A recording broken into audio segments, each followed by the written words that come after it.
Chemical equilibrium എന്ന് പറയുന്ന ആ ഒരു ഏരിയയിലേക്ക് വരുന്ന കാര്യങ്ങൾ എന്തൊക്കെയാണെന്ന് നോക്കിക്കഴിഞ്ഞാൽ ലോ ഓഫ് മാസ് ആക്ഷൻ എന്താണ്, ലോ ഓഫ് കെമിക്കൽ ഇക്വിലിബ്രിയം എന്താണ്, equilibrium constant in terms of concentration.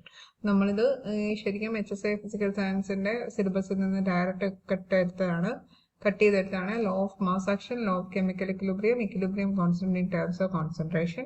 അത് കഴിഞ്ഞ് വന്നുമ്പോൾ ഹോമോജീനിയസ് ആൻഡ് ഹെട്രോജീനിയസ് ഇക്വിലിബ്രിയ, പിന്നെ partial pressure and moles fraction, one of equation എന്താണെന്ന് ലാസ്റ്റ് ആയിട്ട് le Chatelier principle and its application. അപ്പോൾ ഇത്രയുമാണ് കെമിക്കൽ ഇക്വിലിബ്രിയം എന്ന് പറയുന്ന ഈ ഒരു ഏരിയയിൽ നമ്മൾ ഡിസ്കസ് ചെയ്യാൻ പോകുന്നത്.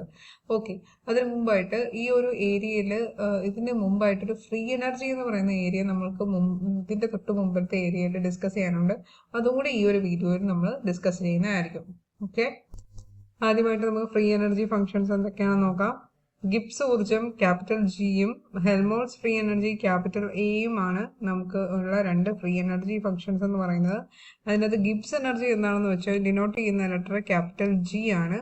ഇതിലെ ടെമ്പറേച്ചറും പ്രഷറും കോൺസ്റ്റന്റ് ആയി നിൽക്കുന്ന സമയത്ത്, അതായത് താപനിലയും മർദ്ദവും സ്ഥിരമായി നിലനിർത്തുമ്പോൾ ഒരു തെർമോഡൈനാമിക് സിസ്റ്റത്തിൽ ചെയ്യുന്ന പരമാവധി ജോലി അളക്കാൻ ഉപയോഗിക്കുന്ന ഒരു അളവാണ് ഈ ഗിബ്സ് ഊർജം അല്ലെങ്കിൽ ഗിബ്സ് എനർജി എന്ന് പറയുന്നത്.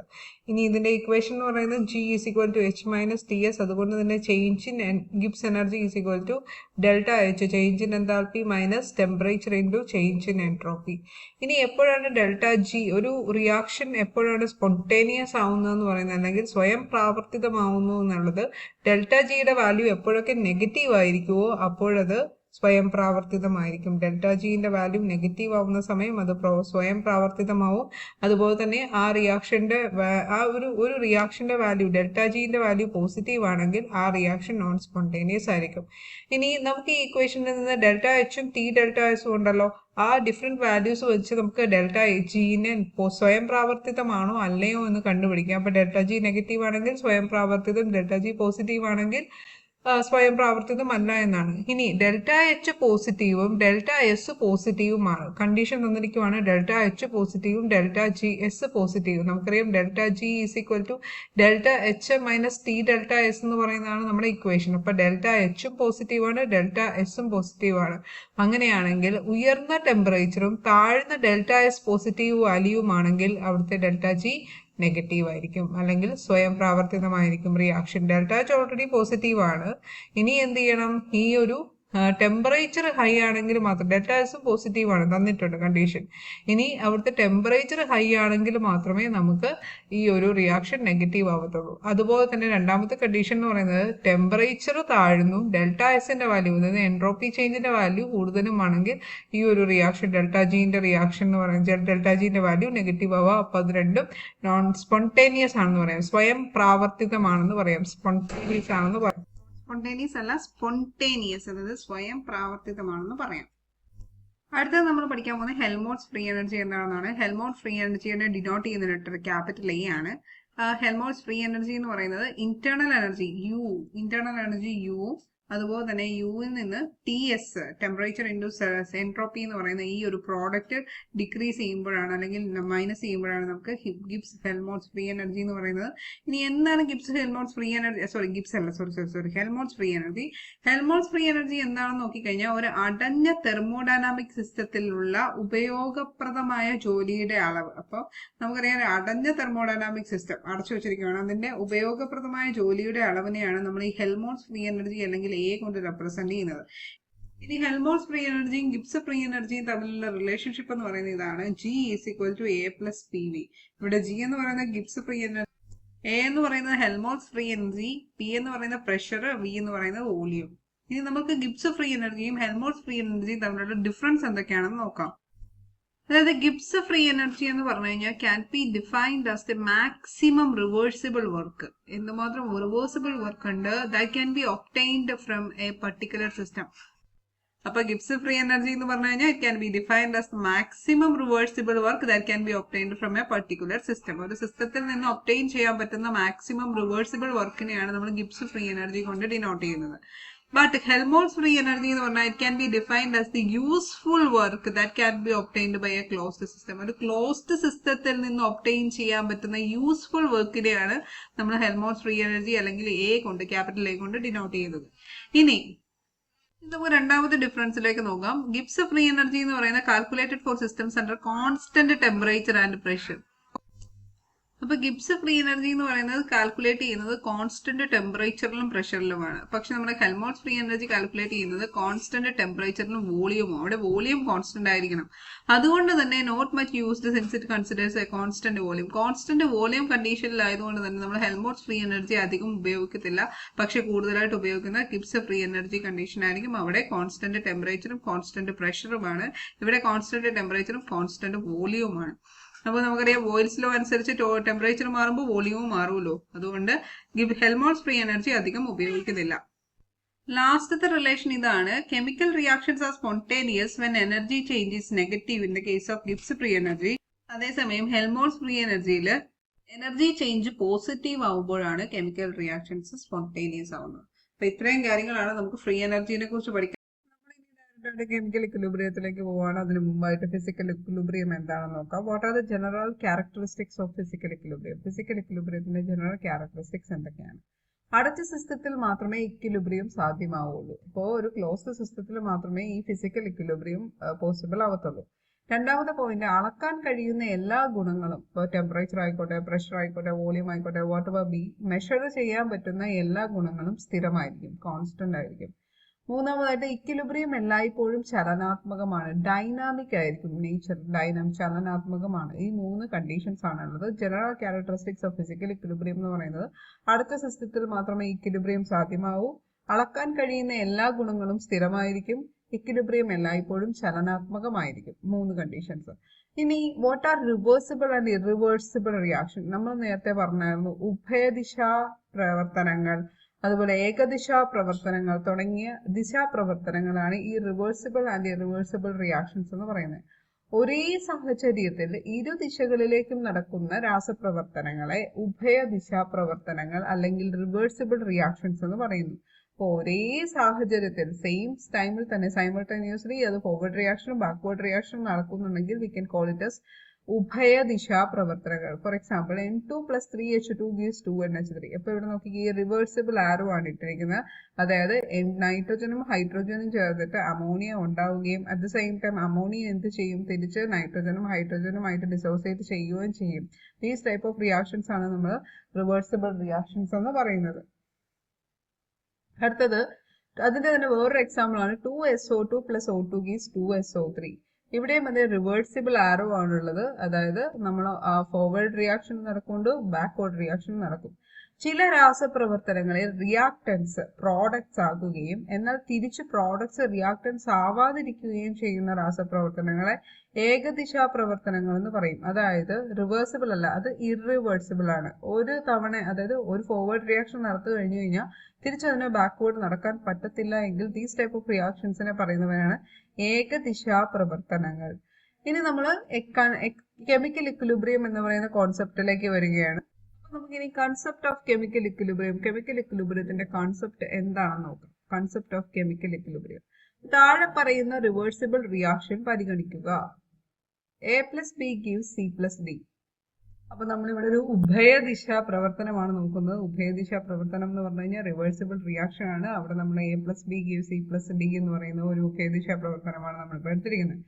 അവിടെ ആരംഭത്തിൽ റിയാക്ടൻസ് ആയ A, B എന്നിവ മാത്രമാണ് ഉള്ളത്. അപ്പൊ തുടക്കത്തിൽ ഇപ്പൊ നമ്മൾക്ക് Aയും Bയും മാത്രമേ ഉണ്ടാവത്തുള്ളൂ. ആദ്യമേ Aയും Bയും മാത്രമേ ഉള്ളത്. നമ്മൾ ഫോർവേഡ് റിയാക്ഷൻ മാത്രമേ നടക്കുന്നുള്ളൂ. Aയും Bയും ചേർന്നിട്ട് Cയും Dയും ഉണ്ടായിട്ടില്ല. പ്രവർത്തനം തുടരുമ്പോൾ പ്രോഡക്റ്റ് C and D കൂടുകയും അപ്പൊ പ്രവർത്തനം തുടങ്ങുമ്പോൾ പ്രോഡക്റ്റ് ഇങ്ങനെ കൂടി കൂടി കൂടി കൂടി കൂടി വരുന്നു. അപ്പൊ ടൈം കൂടുന്നതനുസരിച്ച് പ്രോഡക്റ്റ് കൂടി കൂടി കൂടി കൂടി കൂടി ഒരു ഇക്വിലിബ്രിയം സ്റ്റേറ്റ് അറ്റൈൻ ചെയ്യുന്നു. Reactance at the same time എന്ത് സംഭവിക്കും? റിയാക്ടൻസ് എന്ത് ചെയ്യും? ആ ടൈം ഇൻക്രീസസ് ചെയ്യുമ്പോൾ റിയാക്ടന്റ് കുറഞ്ഞു കുറഞ്ഞു കുറഞ്ഞു കുറഞ്ഞു അത് ഒരു ഇക്വിലിബ്രിയത്തിൽ അറ്റൈൻ ചെയ്യും. അതായത് ആരംഭത്തിൽ ഫോർവേഡ് റിയാക്ഷൻ കൂടുതലും ബാക്ക്വേർഡ് റിയാക്ഷൻ ഇല്ലായിരിക്കുകയും ചെയ്യുന്നു. എന്നാൽ പ്രോഡക്ട്സ് കൂടുന്നതനുസരിച്ച് ബാക്ക്വേർഡ് റിയാക്ഷനും കൂടും. കണ്ടോ, റിവേഴ്സ് റിയാക്ഷൻ കൂടും. ബാക്ക്വേർഡ് റിയാക്ഷൻ കൂടുകയും ചെയ്യുന്നു. അല്പസമയം കഴിഞ്ഞാൽ ഫോർവേഡ് റിയാക്ഷന്റെയും ബാക്ക്വേർഡ് റിയാക്ഷന്റെയും വേഗത തുല്യമാകും. ഈ അവസ്ഥയെയാണ് ഇക്വിലിബ്രിയം അല്ലെങ്കിൽ സന്തുലനാവസ്ഥ പറയുന്നത്. ഈക്വൽ റേറ്റ്സ് ആയിരിക്കും. ഈ അവസ്ഥേനെയാണ് ഇക്വിലിബ്രിയം അല്ലെങ്കിൽ സന്തുലനാവസ്ഥ എന്ന് പറയുന്നത്. ഇക്വിലിബ്രിയം അല്ലെങ്കിൽ സന്തുലനാവസ്ഥ എന്ന് പറയുന്നത്. അപ്പൊ ഈ അവസ്ഥേനെയാണ് ഇക്വിലിബ്രിയം അല്ലെങ്കിൽ സന്തുലനാവസ്ഥ എന്ന് പറയുന്നത്. നമ്മൾ chemical equilibrium is dynamic in nature. നമ്മൾ നേരത്തെ പറഞ്ഞു ഫിസിക്കൽ ഇക്വിലിബ്രിയം ഡൈനാമിക് ആണ് അല്ലെങ്കിൽ ചലനാത്മകമാണെന്ന് പറഞ്ഞു. അതേപോലെ തന്നെ ഇവിടെ കെമിക്കൽ ഇക്വിലിബ്രിയവും ഡൈനാമിക് ആണ് അല്ലെങ്കിൽ ചലനാത്മകമാണ് എന്ന് എക്സ്പ്ലെയിൻ ചെയ്യുക എന്ന് പറയുന്നത്. ഇക്വിലിബ്രിയം എല്ലായ്പ്പോഴും ചലനാത്മകമാണ്. ഇക്വിലിബ്രിയം അവസ്ഥയിൽ ഫോർവേഡ് റിയാക്ഷനും ബാക്ക്വേർഡ് റിയാക്ഷനും തുടർന്നും നടന്നുകൊണ്ടിരിക്കും. അപ്പൊ അത് വീണ്ടും വീണ്ടും ഫോർവേഡ് റിയാക്ഷനും ബാക്ക്വേർഡ് റിയാക്ഷനും ഇങ്ങനെ റൊട്ടേറ്റ് ചെയ്തുകൊണ്ടിരിക്കും. ഫോർവേഡ് റിയാക്ഷന്റെ ബാക്ക്വേർഡ് റിയാക്ഷന്റെ വേഗത തുല്യമാകുന്നു. അതുകൊണ്ട് തന്നെ നമുക്ക് എന്ത് പറയാം, കെമിക്കൽ ഇക്വിലിബ്രിയവും ഡൈനാമിക് ആയിരിക്കും എന്ന് പറയാം. ക്ലിയർ ആണോ? കുറച്ചും കൂടി വ്യക്തമായിട്ട് മനസ്സിലാവാൻ വേണ്ടിയിട്ട് ഒരു എക്സാമ്പിൾ വെച്ച് പറയുവാണ്. ഡൈനാമിക് ഇക്വിലിബ്രിയം മനസ്സിലാക്കുന്നതിന് വേണ്ടി അമോണിയ നിർമ്മാണം രണ്ട് അടച്ച സിസ്റ്റത്തിൽ ഒരേ സാഹചര്യത്തിൽ നടത്തുക. ആദ്യ സിസ്റ്റത്തിൽ നൈട്രജനും ഹൈഡ്രജനും ചൂടാക്കുകയും ഇക്വിലിബ്രിയം അവസ്ഥയിൽ നൈട്രജനും ഹൈഡ്രജനും അമോണിയയും ഉണ്ടാവുകയും ചെയ്യുന്നു. അപ്പൊ ഇക്വിലിബ്രിയം എത്തുക എന്ന് പറയുമ്പോൾ അവിടെ റിയാക്ടന്റും ഉണ്ടാവും പ്രോഡക്റ്റും ഉണ്ടാവും. സോ നൈട്രജനും ഹൈഡ്രജനും അമോണിയയും അവിടെ ഉണ്ടാവും ഇക്വിലിബ്രിയം അതായത് സന്തുലനാവസ്ഥയിൽ. രണ്ടാമത്തെ സിസ്റ്റത്തില് നൈട്രജനും ഡ്യൂട്ടീരിയവും ചൂടാക്കുകയും ഇക്വിലിബ്രിയം അവസ്ഥയിൽ നൈട്രജനും ഡ്യൂട്ടീരിയവും നൈട്രജൻ ND3യും ഉണ്ടാവുന്നു. അതിനുശേഷം രണ്ട് സിസ്റ്റവും കലർത്തി നിരീക്ഷിക്കുക. ഇതിൽ N2, H2, D2, NH3, NH2D, NHD2 and ND3 എന്നിവ അടങ്ങിയിട്ടുണ്ടാവും. ഇവിടെ ഐസോടോപ്പുകളുടെ മിക്സിംഗ് സാധ്യമാവുന്നു. അപ്പൊ ഇവിടെ ഐസോടോപ്പുകൾ മിക്സ് ചെയ്യും. അതായത് നമ്മളിപ്പോൾ ഡ്യൂട്ടീരിയം എന്ന് പറയുന്നത് ഹൈഡ്രജന്റെ ഒരു ഐസോടോപ്പാണ്. അപ്പൊ ഹൈഡ്രജന് പകരം ഡ്യൂട്ടീരിയം അത് നമ്മൾ രണ്ട് വ്യത്യസ്ത സിസ്റ്റത്തിലായിരുന്നു നടത്തിയിരുന്നത്. ആ രണ്ട് സിസ്റ്റവും തമ്മിൽ നമ്മൾ മിക്സ് ചെയ്ത് കഴിയുമ്പോൾ നമുക്ക് N2 ഉണ്ടാവും, H2 ഉണ്ടാവും, D2 ഉണ്ടാവും, NH3 ഉണ്ടാവും, NH2D ഉണ്ടാവും, NHD3 ഉണ്ടാവും, D2 ഉണ്ടാവും, ND3 ഉണ്ടാവും. ഇവിടെ ഐസോടോപ്പുകളുടെ മിക്സിംഗ് സാധ്യമാവുന്നു. ഇതിൽ നിന്ന് മനസ്സിലാക്കാൻ സാധിക്കുന്നത് ഇക്വിലിബ്രിയം അവസ്ഥയിൽ ഫോർവേഡ് റിയാക്ഷനും ബാക്ക്വേർഡ് റിയാക്ഷനും അപ്പോൾ റിയാക്ഷൻ നമ്മുടെ കെമിക്കൽ ഇക്വിലിബ്രിയം സന്തുലിതാവസ്ഥയിൽ അല്ലെങ്കിൽ ചലനാത്മകമാണെന്നാണ് നമ്മൾ പ്രൂവ് ചെയ്യുന്നത്.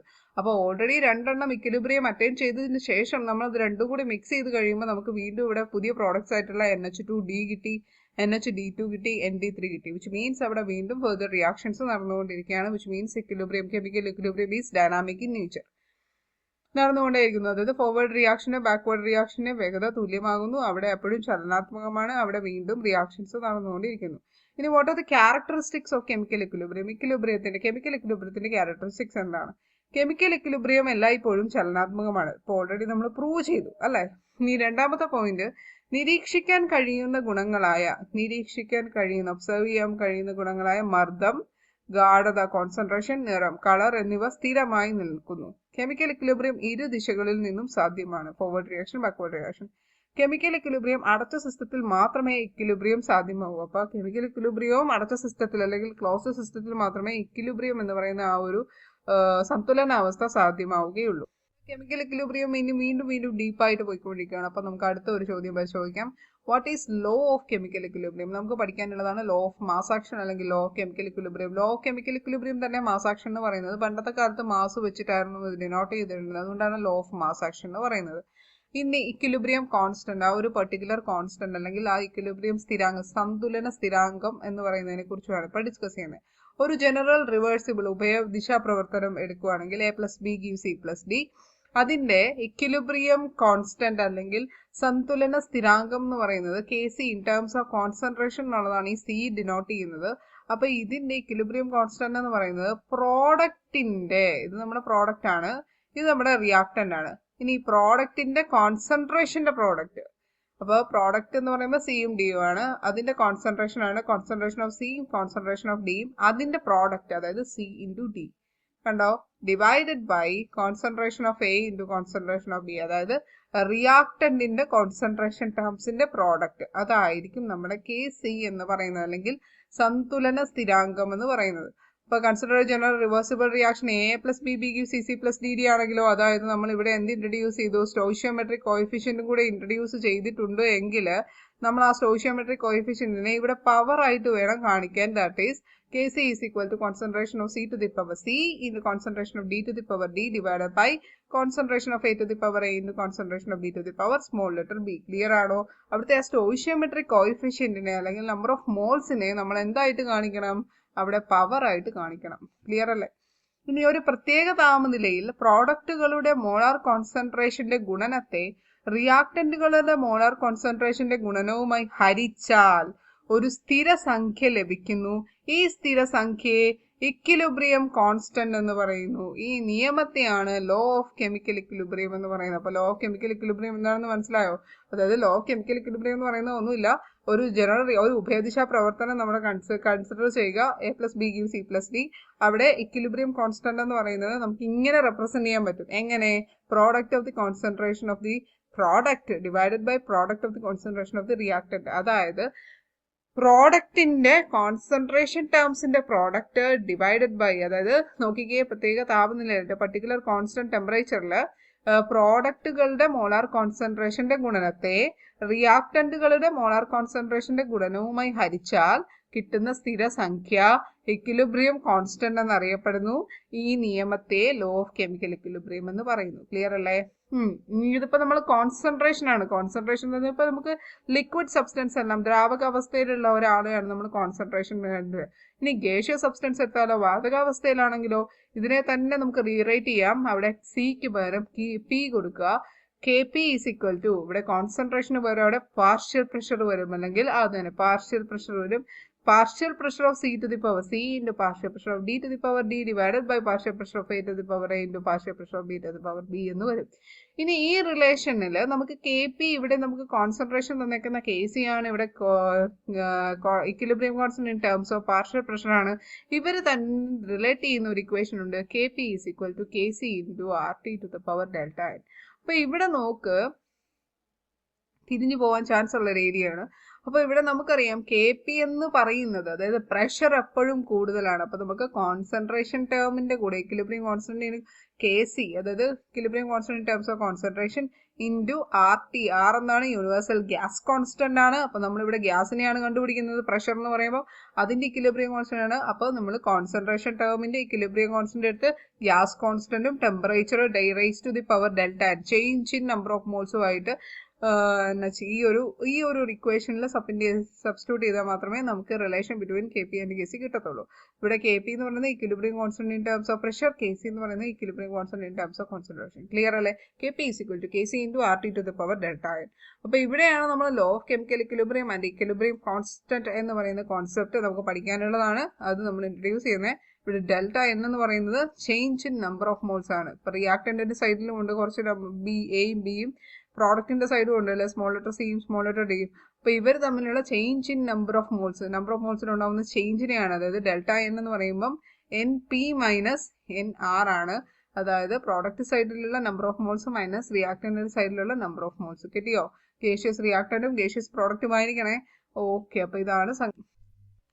അപ്പൊ നമുക്ക് ഇതുവരെ പഠിച്ച കാര്യങ്ങളെല്ലാം SCRT ടെക്സ്റ്റ് ബുക്ക് വെച്ചിട്ട് ജസ്റ്റ് ഒന്ന് ഡീറ്റെയിൽ ആയിട്ട് അതിന്റെ സംഗ്രഹത്തിലൂടെ ഒന്ന് പോയേക്കാം.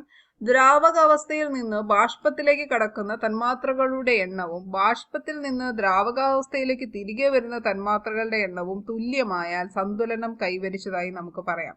അതായത് ലിക്വിഡ് സ്റ്റേറ്റിൽ നിന്ന് വേപ്പർ സ്റ്റേറ്റിലേക്കും അഗെയിൻ വേപ്പർ സ്റ്റേറ്റിൽ നിന്ന് ലിക്വിഡ് സ്റ്റേറ്റിലേക്ക് വരുന്ന മോളിക്യൂൾസിന്റെ എണ്ണം സെയിം ആണെങ്കിൽ നമ്മൾക്ക് ഇക്വിലിബ്രിയത്തിൽ എത്തി എന്ന് പറയാം. ഒരു ഗതിക സ്വഭാവം ഉള്ളതായിരിക്കും, വിച്ച് മീൻസ് അത് കൈനറ്റിക്, അതായത് ചലനാത്മകമായിരിക്കും. അതായത് അതെപ്പോഴും ഡൈനാമിക് ആയിരിക്കും എന്നാണ്, അത് ഗതിക സ്വഭാവം ഉള്ളതായിരിക്കും എന്നുള്ളത് വെച്ച് ഭൗതിക രാസപ്രക്രിയകൾക്ക് സന്തുലനം പ്രാപിക്കാൻ കഴിയും. ഓക്കെ, അതായത് ഫിസിക്കൽ ഇക്വിലിബ്രിയം ഉണ്ടാവും, ഡൈനാമിക് ഇക്വിലിബ്രിയം ഉണ്ടാവും. ബോത്ത് എന്താവും ഇക്വിലിബ്രിയത്തിൽ അറ്റൈൻ ചെയ്യാൻ പറ്റും. ഈ അവസ്ഥയിൽ പൂർവപശ്ചാത് പ്രവർത്തനങ്ങളുടെ നിരക്ക് തുല്യമായിരിക്കും. പൂർവപശ്ചാത് പ്രവർത്തനങ്ങൾ എന്ന് വെച്ചാൽ ഫോർവേഡ് റിയാക്ഷനും ബാക്ക്വേർഡ് റിയാക്ഷനും അവയുടെ റേറ്റ് ഈക്വൽ ആയിരിക്കും. സന്തുലന സ്ഥിരാങ്കം Kc പ്രസ്താവിക്കുന്നത് ഉൽപ്പന്നങ്ങളുടെ ഗാഢതയെ അഭികാരകങ്ങളുടെ ഗാഢത കൊണ്ട് ഭാഗിച്ചാണ്. അതായത് ഉൽപ്പന്നങ്ങൾ മീൻസ് പ്രോഡക്റ്റ്, അഭികാരകങ്ങൾ മീൻസ് റിയാക്ടന്റ്. അപ്പൊ Kc കണ്ടുപിടിക്കുന്നത് എങ്ങനെയാന്ന് വെച്ച് കഴിഞ്ഞാൽ ഉൽപ്പന്നങ്ങളുടെ ഗാഢതയെ അഭികാരകങ്ങളുടെ ഗാഢത കൊണ്ട് ഭാഗിക്കുമ്പോൾ കിട്ടുന്ന സ്ഥിരാങ്കമാണ് സന്തുലന സ്ഥിരാങ്കം, വിച്ച് ഇസ് Kc. ഇവിടെ ഓരോ പദങ്ങളുടെയും ഘാതങ്ങളായി രാസസമീകരണ മിതീയ ഗുണാങ്കങ്ങൾ ഉപയോഗിക്കുന്നത്. വിച്ച് മീൻസ് നമ്മൾ ഈ രാസസമീകരണ മിതീയ ഗുണാങ്കങ്ങൾ എന്ന് വെച്ച് കഴിഞ്ഞാൽ നമ്മുടെ സ്റ്റോയിഷ്യോമെട്രിക് കോഎഫിഷ്യന്റ് ഈ പറയുന്ന A, സ്മോൾ ലെറ്റർ B ഇല്ലേ, അതാണ്. ഇനി ഒരു നിശ്ചിത ഊഷ്മാവിൽ സന്തുലന സ്ഥിരാങ്കത്തിന്റെ മൂല്യം സ്ഥിരമാണ്. അപ്പോൾ ഒരു പെർട്ടിക്കുലർ ടെമ്പറേച്ചറിൽ അത് ഈക്വൽ ആയിരിക്കും. അത് കോൺസ്റ്റന്റ് ആയിരിക്കും. ഈ അവസ്ഥയിൽ സ്ഥൂല ഗുണങ്ങളായ ഗാഢത, മർദ്ദം മുതലായവ സ്ഥിരമായിരിക്കും. വാതകങ്ങൾ തമ്മിലുള്ള പ്രവർത്തനങ്ങൾക്ക് സന്തുലന സ്ഥിരാങ്കം Kp, അതായത് Kcക്ക് പകരം Kp സൂചിപ്പിക്കുന്നു. അത് എഴുതുന്നതിനായി Kcയുടെ സമവാക്യത്തിലുള്ള ഗാഢതാ പദങ്ങളെ ഭാഗിക മർദ്ദങ്ങൾ, അതായത് പാർഷ്യൽ പ്രഷർ ഉപയോഗിച്ച് മാറ്റേണ്ടതാണ്. പ്രവർത്തനത്തിന്റെ ദിശയെ പ്രവചിക്കാൻ പ്രവർത്തന സിദ്ധിമാനം, ഇത് നമ്മൾ പറഞ്ഞില്ല. പ്രവർത്തന സിദ്ധിമാനം എന്ന് പറഞ്ഞു കഴിഞ്ഞാൽ നമ്മൾക്ക് ഈ Kc എന്ന് പറയുന്ന കോൺസെപ്റ്റ് കൊണ്ടുവരുന്നതിന് മുമ്പ് QC എന്ന് പറയുന്ന ഒരു സംഭവം, അതായത് റിയാക്ഷൻ കോഷ്യന്റിനെയാണ് പ്രവർത്തന സിദ്ധിമാനം എന്ന് പറയുന്നത്. അപ്പൊ ഈ QCയും KCയും തമ്മിൽ, ഇപ്പൊ KC കൂടുതലാണ് QCയെ കാട്ടിലും, അല്ലെങ്കിൽ KC ഈക്വൽ ടു QC ആണ്, അല്ലെങ്കിൽ QC is greater than KC ആണെങ്കിൽ നമുക്ക് ഇതിന്റെ ദിശയെ, അതായത് ഏത് ദിശയിലാണ് ഇത് ഫോർവേഡ് റിയാക്ഷനിലാണോ ബാക്ക്വേർഡ് റിയാക്ഷനിലാണോ നടക്കുന്നതെന്ന് പറയാൻ പറ്റും. ഇപ്പൊ KC is equal to QC ആണെങ്കിൽ നമുക്ക് പറയാം ഇത് ഇക്വിലിബ്രിയം അറ്റൈൻ ചെയ്തു എന്ന് പറയും. ഇനി KC is greater than QC ആണെങ്കിൽ ബാക്ക്വേർഡ് റിയാക്ഷൻ ആയിരിക്കും നടത്തുന്നത്. QC വലുതാണെങ്കിൽ, KC കൂടുതലാണെങ്കിൽ ബാക്ക്വേർഡ് റിയാക്ഷൻ ആയിരിക്കും, KC കുറവാണെങ്കിൽ ഫോർവേഡ് റിയാക്ഷനിലായിരിക്കും. അത് QC ഗ്രേറ്റർ ദാൻ KC ആണെങ്കിൽ ഫോർവേഡ് റിയാക്ഷൻ ആയിരിക്കും കേട്ടോ. ഇനി QCക്ക് സാധിക്കും, അത് സന്തുലനത്തിൽ, അതായത് ഇക്വിലിബ്രിയത്തിൽ KCയും QCയും തുല്യമായിരിക്കും. ഊഷ്മാവ്, മർദ്ദം, ഗാഢത മുതലായവയിൽ ഏതെങ്കിലും ഒരു ഘടകത്തിന് മാറ്റമുണ്ടായാൽ സന്തുലനം ആ മാറ്റത്തിന്റെ സ്വാധീനത്തെ കുറയ്ക്കുന്നതിനോ പ്രതിരോധിക്കുന്നതിനോ ആയി ഒരു പ്രത്യേക ദിശയിലേക്ക് തിരിയുന്നു. ഇതിനെ ലേ ഷാറ്റ്ലിയർ തത്വം എന്ന് പറയുന്നു. അപ്പൊ ലേ ഷാറ്റ്ലിയർ പ്രിൻസിപ്പിൾ നമ്മൾ എത്തിയിട്ടില്ല, അവിടേക്ക് നമ്മൾ അടുത്തതിലേക്ക് പോവും. ഘടകങ്ങളായ ഊഷ്മാവ്, മർദ്ദം, ഉൽപ്രേരകം, ഉത്കൃഷ്ടവാതകം എന്നിവ, അപ്പൊ ഈ കാര്യങ്ങളെല്ലാം ഓർത്തണം. ഊഷ്മാവ് ടെമ്പറേച്ചർ, മർദ്ദം ടെമ്പറേച്ചർ, ഉൽപ്രേരകം കാറ്റലിസ്റ്റ്, ഉത്കൃഷ്ടവാതകം ഇനേർട്ട് ഗ്യാസ് എന്നിവ സന്തുലനത്തിന്റെ ദിശയെ സ്വാധീനിക്കുന്നത് പഠിക്കുന്നതിനും ഈ ഘടകങ്ങൾ ഉപയോഗിച്ചുകൊണ്ട് ഉൽപ്പന്നങ്ങളുടെ ലഭ്യത നിയന്ത്രിക്കാനും കഴിയും. ഉൽപ്രേരകം ഒരു പ്രവർത്തന മിശ്രിതത്തിലെ സന്തുലന സംഘടനയെ സ്വാധീനിക്കുന്നില്ല. അപ്പൊ കാറ്റലിസ്റ്റിന് ഡയറക്റ്റ് ഇൻഫ്ലുവൻസ് ഒന്നുമില്ല, എന്നാൽ രാസപ്രവർത്തനത്തിന്റെ നിരക്ക് വർദ്ധിപ്പിക്കുന്നു.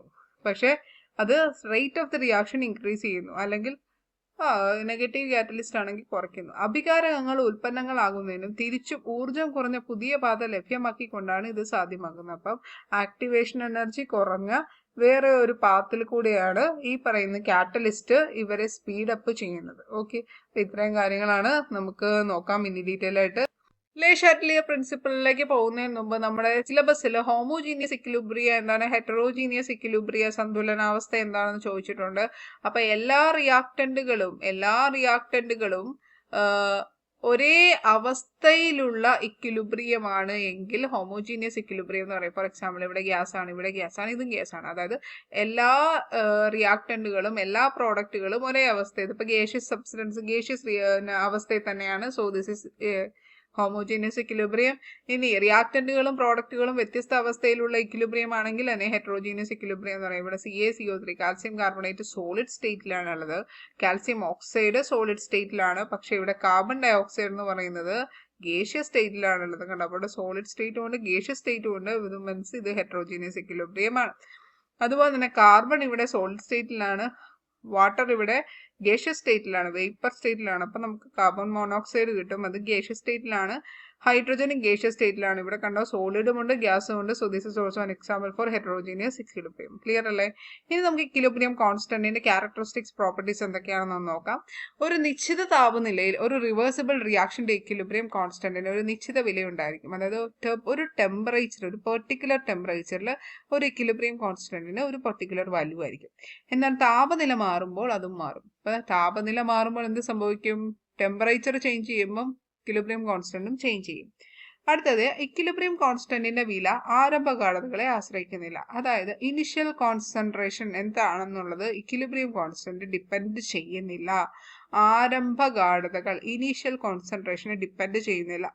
അടുത്തത് മൂന്നാമത്തെ, ഫോർവേഡ് റിയാക്ഷന്റെ ഇക്വിലിബ്രിയം കോൺസ്റ്റന്റിന്റെ വ്യുൽക്രമമായിരിക്കും ബാക്ക്വേർഡ് റിയാക്ഷന്റെ ഇക്വിലിബ്രിയം കോൺസ്റ്റന്റ്. അതായത് K is equal to 1/K'. അതായത് ഇക്വിലിബ്രിയം കോൺസ്റ്റന്റ്, ഇത് K എന്ന് പറയുന്നത് ഫോർവേഡ് റിയാക്ഷന്റെ ഇക്വിലിബ്രിയം കോൺസ്റ്റന്റ്. അപ്പൊ A + B gives C + D എന്ന് പറയുന്ന ഒരു ഇക്വേഷന്റെ K എന്ന് പറയുന്നത് ഈ ഇക്വിലിബ്രിയം കോൺസ്റ്റന്റ് ആണെങ്കിൽ ഇതിന്റെ ബാക്ക്വേർഡ് റിയാക്ഷൻ എന്തായിരിക്കും? K' ആയിരിക്കും. അതായത് K' എന്ന് പറയുന്നത് 1/K ആയിരിക്കും. സോറി, ഇവിടെ K' is equal to 1/K എന്ന് എഴുതണം കേട്ടോ. K' is equal to 1/K. അതായത് വ്യുൽക്രമമായിരിക്കും, റെസിപ്രോക്കൽ ആയിരിക്കും. ഇനി കാറ്റലിസ്റ്റ് ചേർത്താൽ ഇക്വിലിബ്രിയം കോൺസ്റ്റന്റിന് വിലമാറ്റം ഉണ്ടാവുകയില്ല. കാരണം കാറ്റലിസ്റ്റ് ഫോർവേഡ് റിയാക്ഷന്റെയും ബാക്ക്വേർഡ് റിയാക്ഷന്റെയും വേഗത ഒരേ അളവിൽ കൂട്ടുന്നു. അപ്പോൾ കാറ്റലിസ്റ്റ് ചേർത്താൽ ഇക്വിലിബ്രിയം കോൺസ്റ്റന്റിന്റെ വിലമാറ്റം ഒന്നും ഉണ്ടാവത്തില്ല. കാറ്റലിസ്റ്റ് ഫോർവേഡ് റിയാക്ഷന്റെയും ബാക്ക്വേർഡ് റിയാക്ഷന്റെയും വേഗത ഒരേ അളവിൽ കൂട്ടുന്നു. അപ്പോൾ ഇത്രയും കാര്യങ്ങളാണ് ക്യാരക്ടറിസ്റ്റിക്സ് ഓഫ് ഇക്വിലിബ്രിയം കോൺസ്റ്റന്റ് എന്ന് പറയുന്നത്. ഒന്നുകൂടെ പറയാം. നിശ്ചിത താപനിലയിൽ റിവേഴ്സിബിൾ റിയാക്ഷന്റെ ഇക്വിലിബ്രിയം കോൺസ്റ്റന്റിന് നിശ്ചിത വിലയുണ്ടായിരിക്കും. താപനില മാറുമ്പോൾ അതും മാറും. പിന്നെ ആരംഭ ഗാഢതകളെ ഇക്വിലിബ്രിയം കോൺസ്റ്റന്റ് ഡിപ്പെൻഡ് ചെയ്യുന്നില്ല. ഫോർവേഡ് റിയാക്ഷന്റെ ഇക്വിലിബ്രിയം കോൺസ്റ്റന്റിന്റെ വ്യുൽക്രമമായിരിക്കും ബാക്ക്വേർഡ് റിയാക്ഷന്റെ ഇക്വിലിബ്രിയം കോൺസ്റ്റന്റ്. കാറ്റലിസ്റ്റ് ചേർത്താൽ ഇക്വിലിബ്രിയം കോൺസ്റ്റന്റിന് വിലമാറ്റം ഉണ്ടാവുകയില്ല. ക്ലിയർ അല്ലേ? അപ്പൊ ഇനി അടുത്തതായിട്ട് നമുക്ക് വേറൊരു ചോദ്യം പരിശോധിക്കാം. അതായത് what are the applications of equilibrium constant? Equilibrium കോൺസ്റ്റന്റിന്റെ ആപ്ലിക്കേഷൻ അല്ലെങ്കിൽ പ്രായോഗിക ഉപയോഗങ്ങൾ എന്തൊക്കെയാണ്? രാസപ്രവർത്തന അളവ് പ്രവചിക്കാം. നമുക്ക് രാസപ്രവർത്തനത്തിന്റെ മെഷർമെന്റ് ചെയ്യാം. അതായത് ഇക്വിലിബ്രിയം കോൺസ്റ്റന്റിന്റെ വില കൂടുതലാണെങ്കിൽ കൂടുതൽ റിയാക്ടന്റുകളും പ്രോഡക്റ്റുകളായി മാറും. ഇക്വിലിബ്രിയം കോൺസ്റ്റന്റ് നോക്കിക്കേ, Kc ഈസ് ഗ്രേറ്റർ ദാൻ 10⁻³ ആണെങ്കിൽ പ്രോഡക്ട്സ് റിയാക്ടന്റുകളെക്കാട്ടിലും കൂടുതലായിരിക്കും. ഇനി Kc ഈസ് ലെസ് ദാൻ 10⁻³ ആണെങ്കിൽ റിയാക്ടന്റുകൾ പ്രോഡക്റ്റുകളെക്കാട്ടിലും കൂടുതലായിരിക്കും. ഇനി Kc ഈസ് ഇൻ ബിറ്റ്വീൻ 10⁻³ ആണ് 10⁻³ ഇടയിലാണെങ്കിൽ ഏകദേശം തുല്യ അളവിൽ റിയാക്ടന്റുകളും പ്രോഡക്റ്റുകളും ഉണ്ടായിരിക്കും. അപ്പൊ 10⁻³ എന്ന് പറയുന്ന ഈ ഒരു കോൺസെപ്റ്റ് വിടരുത്. Kc 10⁻³ കൂടുതലാണെങ്കിൽ പ്രോഡക്റ്റ് കൂടുതലായിരിക്കും. Kc കുറവാണെങ്കിൽ 10⁻³ കുറവാണെങ്കിൽ +3 ആണിത്, -3 കുറവാണെങ്കിൽ Kc ഈസ് ലെസ് ദാൻ 10⁻³ ആണെങ്കിൽ റിയാക്ടന്റുകൾ പ്രോഡക്റ്റുകളെക്കാട്ടിലും കൂടുതലായിരിക്കും. ഇനി Kc is in between 10⁻³ and 3 ആണെങ്കിൽ റിയാക്ടന്റുകളും പ്രോഡക്റ്റുകളും ഏകദേശം ഒരേ അളവിലുണ്ടാവും. ഇനി രണ്ടാമതായിട്ട് ഇതിന്റെ ആപ്ലിക്കേഷൻ എന്ന് പറയുന്നത് റിയാക്ഷന്റെ ദിശ പ്രവചിക്കാം. നമ്മൾ നേരത്തെ ഒരു കാര്യം QC റിയാക്ഷൻ കോഷ്യന്റിന്റെ കാര്യം പറഞ്ഞായിരുന്നു അല്ലെ. റിയാക്ഷൻ കോഷ്യന്റിനെ എങ്ങനെയാണ് മലയാളത്തിൽ പറയുന്നത്? റിയാക്ഷൻ കോഷ്യന്റ് എന്ന് പറഞ്ഞാൽ എന്താ? പ്രവർത്തന സിദ്ധിമാനം എന്നാണ് റിയാക്ഷൻ കോഷ്യന്റിന്റെ മലയാളം പറയുന്നത്. പ്രവർത്തന സിദ്ധിമാനം. അപ്പൊ ഈ പ്രവർത്തന സിദ്ധിമാനം എന്ന് പറയുന്നത് QC is greater than Kc ആണെങ്കിൽ റിയാക്ഷൻ ബാക്ക്വേർഡ് റിയാക്ഷനിൽ നടക്കുന്നു, ബാക്ക്വേർഡ് ദിശയിൽ നടക്കുന്നു. QC ലെസ് ദാൻ Kc ആണെങ്കിൽ റിയാക്ഷൻ ഫോർവേഡ് ദിശയിൽ നടക്കുന്നു. ഇനി QC is equal to Kc ആണെങ്കിൽ ഇക്വിലിബ്രിയം റിയാക്ഷൻ ആയിരിക്കും. നമ്മൾ ഓൾറെഡി ഇത് നേരത്തെ പറഞ്ഞതാണ്. QC കൂടുതലാണെങ്കിൽ ബാക്ക്വേർഡ് റിയാക്ഷൻ, QC കുറവാണെങ്കിൽ ഫോർവേഡ് റിയാക്ഷൻ. അതുപോലെ തന്നെ QC is equal to Kc ആണെങ്കിൽ ഇക്വിലിബ്രിയം റിയാക്ഷൻ. ഒന്നുകൂടെ QC കൂടുതലാണെങ്കിൽ ബാക്ക്വേർഡ് റിയാക്ഷൻ, QC കുറവാണെങ്കിൽ ഫോർവേഡ് റിയാക്ഷൻ. അതുപോലെ തന്നെ QC is equal to Kc ആണെങ്കിൽ ഇക്വിലിബ്രിയം റിയാക്ഷൻ. കിട്ടിയോ? QC കൂടുതലാണെങ്കിൽ ബാക്ക്വേർഡ് റിയാക്ഷൻ. ഇനി ഇക്വിലിബ്രിയം ഗാഢത കണ്ടുപിടിക്കാൻ വേണ്ടിയിട്ട് ഉപയോഗിക്കുന്നത്, ഒരു പെർട്ടിക്കുലർ ഇക്വിലിബ്രിയം കോൺസെൻട്രേഷൻ കണ്ടുപിടിക്കാൻ ഇക്വിലിബ്രിയം കോൺസ്റ്റന്റ് യൂസ് ചെയ്ത് പറ്റും. ഇക്വിലിബ്രിയം കോൺസ്റ്റന്റ് അറിയാമെങ്കിൽ ഇക്വിലിബ്രിയം മിശ്രിതത്തിൽ അടങ്ങിയിരിക്കുന്ന പദാർത്ഥങ്ങളുടെ ഗാഢത കണ്ടുപിടിക്കാം. അടുത്തായിട്ട് നമുക്ക് ലേ ഷാറ്റ്ലിയർ പ്രിൻസിപ്പിൾ എന്താണെന്നാണ് നോക്കാനുള്ളത്. സ്റ്റേറ്റ് ലേ ഷാറ്റ്ലിയർ പ്രിൻസിപ്പിൾ. ലേ ഷാറ്റ്ലിയർ പ്രിൻസിപ്പിൾ എന്താണെന്ന് സ്റ്റേറ്റ് ചെയ്യാം. അപ്പോൾ ഒരു ഇക്വിലിബ്രിയത്തിലുള്ള ഒരു സിസ്റ്റം A+B gives C+D എന്ന് പറയുന്ന ഒരു ഇക്വിലിബ്രിയം സിസ്റ്റം. അപ്പൊ അതിന് റിവേഴ്സിബിൾ ആരോ വേണമെങ്കിൽ അതൊരു ഇക്വിലിബ്രിയം സിസ്റ്റം ആകത്തുള്ളൂ. അപ്പൊ ഇതാണ് റിവേഴ്സിബിൾ ആരോ. അപ്പോൾ ഒരു ഇക്വിലിബ്രിയം സിസ്റ്റത്തിന്റെ ഗാഢത അല്ലെങ്കിൽ കോൺസെൻട്രേഷൻ, മർദ്ദം അല്ലെങ്കിൽ പ്രഷർ, താപനില അതായത് ടെമ്പറേച്ചർ, ഏതൊക്കെയാ? ഗാഢത, മർദ്ദം, താപനില. ഏതൊക്കെയാ? ഗാഢത, മർദ്ദം, താപനില. ഗാഢത, മർദ്ദം, താപനില. ഇവയിൽ ഏതെങ്കിലും ഒന്നിന്റെ അളവിൽ മാറ്റം വരുത്തിയാൽ മാറ്റം മൂലമുണ്ടാകുന്ന ഫലം ഇല്ലായ്മ ചെയ്യുന്നതിന് ആ സിസ്റ്റം പരിശ്രമിക്കുന്നു. ഇതാണ് ലേ ഷാറ്റ്ലിയർ പ്രിൻസിപ്പിൾ. എന്താ le Chatelier principle? If in an equilibrium system is having a change in concentration, pressure or temperature, the system itself tries to nullify the effect. ആ എഫക്റ്റിനെ നള്ളിഫൈ ചെയ്യാൻ വേണ്ടിയിട്ട് സിസ്റ്റം തന്നെ പരിശ്രമിക്കുന്നു. ആ ഒരു പെർട്ടിക്കുലർ പ്രിൻസിപ്പിളിനെ പറയുന്ന പേരാണ് ലേ ഷാറ്റ്ലിയർ പ്രിൻസിപ്പിൾ. ക്ലിയർ ആണോ? ഒരു ഇക്വിലിബ്രിയം സിസ്റ്റത്തിന്റെ ഗാഢത, മർദ്ദം, താപനില ഇവയിൽ ഏതെങ്കിലും ഒന്നിന്റെ അളവിൽ മാറ്റം വരുത്തിയാൽ മാറ്റം മൂലമുണ്ടാകുന്ന ഫലം ഇല്ലായ്മ ചെയ്യുന്നതിന് ആ സിസ്റ്റം പരിശ്രമിക്കുന്നു. ഇതാണ് ലേ ഷാറ്റ്ലിയർ പ്രിൻസിപ്പിൾ. ഇനി എങ്ങനെയാണ് ഇതിന്റെ എഫക്ട് വരുന്നത് നോക്കാം. എങ്ങനെയാണ് സിസ്റ്റം അതിനെ നള്ളിഫൈ ചെയ്യുന്നത് നോക്കാം. നോക്കിക്കേ, ഇപ്പൊ കോൺസെൻട്രേഷനിന് ചേഞ്ച് ഉണ്ടായെന്ന് വിചാരിക്കുക. അതായത് എന്റെ കയ്യിൽ ഇപ്പോൾ ഒരു റിയാക്ഷൻ ഉണ്ടായിരുന്നു. N2 + 3H2 gives 2NH3 എന്ന് പറയുന്ന ഒരു ഉഭയദിശ പ്രവർത്തനം ഉണ്ടായിരുന്നു. അപ്പോൾ ഇത് ഓൾറെഡി ഇക്വിലിബ്രിയം അറ്റൈൻ ചെയ്ത ഒരു റിയാക്ഷൻ ആണ്. അതിലേക്ക് ഞാൻ N2 കൂട്ടി കൊടുക്കുവാണ്. I'm going to increase the concentration of N2. N2ന്റെ എമൗണ്ട് കൂട്ടി കൊടുക്കുവാണെങ്കിൽ ഫോർവേഡ് റിയാക്ഷൻ കൂടുതൽ നടക്കും അല്ലേ? N2 കൂട്ടി കൊടുക്കുമ്പോഴേക്കും ഫോർവേഡ് റിയാക്ഷൻ കൂട്ടി കൊടുക്കും അല്ലെ, നടക്കും. അപ്പൊ ഗാഢതയിലുള്ള മാറ്റം. ഏതെങ്കിലും റിയാക്ടന്റുകളുടെ ഗാഢത കൂട്ടിയാൽ ഇക്വിലിബ്രിയം ഫോർവേഡ് ദിശയിലേക്ക് ഷിഫ്റ്റ് ചെയ്ത് കൂടുതൽ പ്രോഡക്റ്റുകൾ ഉണ്ടാക്കുന്നു. ഏതെങ്കിലും പ്രോഡക്റ്റുകളുടെ ഗാഢത കൂടിയാൽ ഇക്വിലിബ്രിയം ബാക്ക്വേർഡ് ദിശയിലേക്ക് ഷിഫ്റ്റ് ചെയ്ത് കൂടുതൽ റിയാക്ടന്റുകൾ ഉണ്ടാക്കുന്നു. ഏതെങ്കിലും പ്രോഡക്റ്റുകൾ നീക്കിയാൽ ഇക്വിലിബ്രിയം ഫോർവേഡ് ദിശയിലേക്ക് ഷിഫ്റ്റ് ചെയ്ത് കൂടുതൽ പ്രോഡക്റ്റുകൾ ഉണ്ടാക്കുന്നു. അപ്പൊ അതേ ഉള്ളൂ, N2ന്റെ കോൺസെൻട്രേഷൻ കൂട്ടിക്കഴിഞ്ഞു കഴിഞ്ഞാൽ N2ന്റെ കോൺസെൻട്രേഷൻ കുറയ്ക്കാൻ വേണ്ടിയിട്ട് ഫോർവേഡ് റിയാക്ഷനിലേക്ക് സിസ്റ്റം ഷിഫ്റ്റ് ചെയ്യും. അതുപോലെ തന്നെ NH3യുടെ കോൺസെൻട്രേഷൻ ആണ് ഇപ്പം ഞാൻ കൂട്ടുന്നതെങ്കിൽ NH3യുടെ കോൺസെൻട്രേഷൻ കൂട്ടിയത് കൊണ്ടുള്ള എഫക്റ്റ് കുറയ്ക്കാൻ വേണ്ടിയിട്ട് സിസ്റ്റം എന്ത് ചെയ്യും? സിസ്റ്റം ബാക്ക്വേർഡ് റിയാക്ഷൻ കൂട്ടിക്കൊടുക്കും. സംഗതി അതേ ഉള്ളൂ, കോൺസെൻട്രേഷൻ. അടുത്തത് ചേഞ്ച് ഓഫ് ടെമ്പറേച്ചർ. ടെമ്പറേച്ചറിലുള്ള ചേഞ്ച് എങ്ങനെയായിരിക്കും? താപനിലയിലെ മാറ്റം എങ്ങനെയായിരിക്കും സിസ്റ്റം നള്ളിഫൈ ചെയ്യുന്നത് നോക്കാം. ഫോർവേഡ് റിയാക്ഷൻ എക്സോതെർമിക് ആണെന്ന് വിചാരിക്കുക. അതായത് ഇപ്പോൾ ഒരു A+B=C+D എന്ന് പറയുന്ന റിയാക്ഷൻ എക്സോതെർമിക് ആണ്, വിച്ച് മീൻസ് ΔH = നെഗറ്റീവ് ആണെന്ന് വിചാരിക്കുക. എക്സോതെർമിക് ആണ്, ഓൾറെഡി ഹീറ്റ് റിലീസ് ചെയ്യുവാണ്. എങ്കിൽ ബാക്ക്വേർഡ് റിയാക്ഷൻ എൻഡോതെർമിക് ആയിരിക്കും. ഇപ്പൊ ഫോർവേഡ് റിയാക്ഷൻ എക്സോതെർമിക് ആണെങ്കിൽ ഇതിന്റെ ബാക്ക്വേർഡ് റിയാക്ഷൻ എങ്ങനെയായിരിക്കും? എൻഡോതെർമിക് ആയിരിക്കും. താപനില കൂട്ടിയാൽ ഇക്വിലിബ്രിയം എൻഡോതെർമിക് ദിശയിലേക്ക് ഷിഫ്റ്റ് ചെയ്യും. അപ്പം നമുക്കറിയാം, ഇവിടെ ഞാൻ ടെമ്പറേച്ചർ കൂട്ടിക്കഴിഞ്ഞാൽ ഓൾറെഡി ഇത് എക്സോതെർമിക് ആണ്. അന്നേരം ഇപ്പോൾ സിസ്റ്റത്തിന് അത് നള്ളിഫൈ ചെയ്യാൻ വേണ്ടിയിട്ട് ബാക്ക്വേർഡ് റിയാക്ഷൻ കൂട്ടും, അതായത് എൻഡോതെർമിക് ദിശയിലേക്ക് ഷിഫ്റ്റ് ചെയ്യും. താപം സ്വീകരിക്കുന്ന ദിശയിലേക്ക് ഷിഫ്റ്റ് ചെയ്യും. ഇനി താപനില കുറച്ചാലോ? താപനില കുറച്ചാൽ എന്ത് ചെയ്യും? ഫോർവേഡ് റിയാക്ഷനിലേക്ക് ഷിഫ്റ്റ് ചെയ്യും. അപ്പം എന്ത് സംഭവിക്കും? റിലീസ് ചെയ്യും. സിസ്റ്റം ഹീറ്റിനെ റിലീസ് ചെയ്യും. ദാറ്റ് ഈസ് എക്സോതെർമിക് ദിശയിലേക്ക് ഷിഫ്റ്റ് ചെയ്യുന്നു. കിട്ടിയോ? ഒന്നുകൂടെ പതുക്കെ ഇരുന്ന് ചിന്തിച്ച് സെറ്റാക്കിയാൽ മതി കേട്ടോ. അപ്പൊ ഇതാണ് ചേഞ്ച് ഓഫ് ടെമ്പറേച്ചർ. ടെമ്പറേച്ചർ കൂടുമ്പോൾ എക്സോതെർമിക് റിയാക്ഷൻ ആയിരിക്കും, അവിടെ ഓൾറെഡി ഹീറ്റ് റിലീസ് ചെയ്യുവാണെന്ന് വിചാരിക്കുക. ടെമ്പറേച്ചർ കൂട്ടുമ്പോൾ എക്സോതെർമിക് ആണ് സംഗതിയെങ്കിൽ എൻഡോതെർമിക് റിയാക്ഷനിലേക്ക്, എൻഡോതെർമിക് ഡയറക്ഷനിലേക്ക് സിസ്റ്റം ഷിഫ്റ്റ് ചെയ്യും. അല്ലാന്നുണ്ടെങ്കിൽ എക്സോതെർമിക് റിയാക്ഷനിലേക്ക്, അതായത് താപം കുറയ്ക്കുവാണെങ്കിൽ, താപനില കുറച്ചാൽ ഇക്വിലിബ്രിയം എക്സോതെർമിക് ദിശയിലേക്ക് ഷിഫ്റ്റ് ചെയ്യുന്നു, താപം ഉൽപ്പാദിപ്പിക്കുന്ന ദിശയിലേക്ക് ഷിഫ്റ്റ് ചെയ്യുന്നു. ഓക്കെ, ഇനി effect of change of pressure. പ്രഷറിന്റെ ചേഞ്ച് എങ്ങനെയായിരിക്കും പറഞ്ഞാൽ, വാതക പദാർത്ഥങ്ങളുടെ മോളുകളുടെ എണ്ണത്തിൽ ഇപ്പൊ നമുക്കറിയാം N2 + 3H2 gives 2NH3 ആണല്ലോ. അപ്പോൾ 3H2 gives 2NH3 ആണ്. ഇവിടെ നമ്പർ ഓഫ് മോൾസ് എവിടെയാണ് കൂടുതലെന്ന് നോക്കുക. അപ്പോൾ ഇവിടെയാണെങ്കിൽ 4 മോൾസ് ഉണ്ട്, ഇവിടെയാണെങ്കിൽ ആകെ 2 മോളേ ഉള്ളൂ. ഞാൻ പ്രഷർ കൂട്ടുവാണെന്ന് വിചാരിക്കാം. മർദ്ദത്തിലുള്ള മാറ്റമാണ് നമ്മളിപ്പോൾ ഡിസ്കസ് ചെയ്യാൻ പോകുന്നത്. അപ്പോൾ വാതക പദാർത്ഥങ്ങളുടെ മോളുകളുടെ എണ്ണത്തിൽ വ്യത്യാസമുണ്ടെങ്കിൽ മാത്രമേ മർദ്ദത്തിന്റെ ബലം ഉണ്ടാവൂ. അപ്പോൾ എഫക്റ്റ് ഓഫ് പ്രഷർ ഉണ്ടാവുന്നത് ഇതുപോലുള്ള മോളുകൾക്ക് ഡിഫറൻസ് ഉണ്ടെങ്കിൽ. ഇപ്പം ഇവിടെയാണെങ്കിൽ എഫക്റ്റ് ഓഫ് പ്രഷർ ഉണ്ട്, കാരണം അവിടെ 4, റിയാക്ടന്റ് സൈഡിൽ 4, പ്രോഡക്റ്റിന്റെ സൈഡിൽ 2 ആണ്.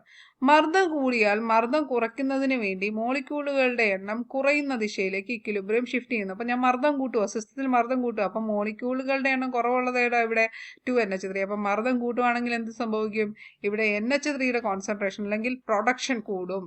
ഇനി മർദ്ദം കുറച്ചാലോ? മർദ്ദം കുറച്ച് കഴിയുമ്പോൾ എന്ത് സംഭവിക്കും? മർദ്ദം കുറച്ചാൽ മർദ്ദം കൂട്ടുന്നതിന് വേണ്ടി മോളിക്യൂളുകളുടെ എണ്ണം കൂടുന്ന ദിശയിലേക്ക് ഷിഫ്റ്റ് ചെയ്യും, അതായത് റിയാക്ടന്റിന്റെ സൈഡിലേക്ക് ഇക്വിലിബ്രിയം ഷിഫ്റ്റ് ചെയ്യുന്നു. ഓക്കെ, ഞാനിപ്പോൾ ഈ ഒരു എക്സാമ്പിൾ എടുത്തതേ ഉള്ളൂ കേട്ടോ. ഇനി കാറ്റലിസ്റ്റ് ആഡ് ചെയ്ത് കഴിഞ്ഞാൽ ഇക്വിലിബ്രിയം എന്ത് സംഭവിക്കും? കാറ്റലിസ്റ്റ് ആഡ് ചെയ്ത ഇക്വിലിബ്രിയത്തിന് ഒരു മാറ്റവും ഉണ്ടാവത്തില്ല, കാരണം കാറ്റലിസ്റ്റ് ഇവർ തമ്മിൽ ഡയറക്റ്റ് ആയിട്ട് ഈ ഒരു റിയാക്ഷനിൽ പാർട്ടിസിപ്പേറ്റ് ചെയ്യുന്നില്ല. പകരം പക്ഷേ അത് ഇൻക്രീസ് ചെയ്യാൻ, അത് റേറ്റ് ഇൻക്രീസ് ചെയ്യാൻ വേണ്ടി മാത്രമാണ്, സ്പീഡ് കൂട്ടാൻ വേണ്ടി മാത്രമാണ് ഉപയോഗിക്കുന്നത്. അത് ഫോർവേഡ് റിയാക്ഷന്റെ ബാക്ക്വേർഡ് റിയാക്ഷന്റെ സ്പീഡ് ഒരേ അളവിലാണ് കൂട്ടുന്നത്. ഇപ്പൊ വേഗത്തിൽ ഇക്വിലിബ്രിയം അറ്റൈൻ ചെയ്യാൻ സഹായിക്കുന്നേ ഉള്ളൂ കാറ്റലിസ്റ്റ് ഇക്വിലിബ്രിയം വേഗത്തിൽ എത്താൻ സഹായിക്കുന്നു. അത് മാത്രമേ ഉള്ളൂ കാറ്റലിസ്റ്റ് ചെയ്യുന്നത്. ലാസ്റ്റ് ആയിട്ട് ഒരു പോയിന്റും കൂടെ ഉണ്ട്. അലസവാതകങ്ങൾ ചേർത്താൽ ഇക്വിലിബ്രിയത്തെ ബാധിക്കുമോ? ഇല്ലയോ? ബാധിക്കില്ല. കാരണം അലസവാതകങ്ങൾ ഇക്വിലിബ്രിയത്തിലുള്ള പദാർത്ഥങ്ങളുടെ ഗാഢത, മർദ്ദം എന്നിവയിൽ മാറ്റം ഉണ്ടാക്കുന്നില്ല. അപ്പം ഇക്വിലിബ്രിയത്തിലുള്ള പദാർത്ഥങ്ങളുടെ ഗാഢതയിലും മർദ്ദത്തിലും ടെമ്പറേച്ചറിലും ഒന്നും മാറ്റം ഉണ്ടാക്കുന്നില്ലെങ്കിൽ അവ ഇക്വിലിബ്രിയത്തെ ബാധിക്കുന്നില്ല. ഓക്കെ, അപ്പൊ ഇത്രയുമാണ് നമുക്ക് ആ ഒരു ഏരിയയിൽ നിന്ന് മെയിൻ ആയിട്ട് കോൺസെൻട്രേറ്റ് ചെയ്യാനായിട്ടുള്ള. അവിടെ വിട്ടു പോയിരിക്കുന്ന ഒരു കാര്യം എന്ന് പറയുന്ന വാൻ ഹോഫ് ഇക്വേഷൻ ഉണ്ട്, അത് നമുക്ക് അടുത്ത വീഡിയോയിൽ നോക്കാം കേട്ടോ. അപ്പോൾ നന്നായി തന്നെ പഠിക്കുക. വീഡിയോ ഇഷ്ടപ്പെട്ടെങ്കിൽ ഒന്ന് ലൈക്ക് ചെയ്യുക, കൂട്ടുകാർക്കൊന്ന് ഷെയർ ചെയ്ത് കൊടുക്കുക. പിന്നെ ആദ്യമായിട്ടാണ് ഈ ചാനൽ കാണുന്നതെങ്കിൽ ജസ്റ്റ് ഒന്ന് സബ്സ്ക്രൈബ് ചെയ്തേക്കുക കേട്ടോ. Thank you so much. See you in another video.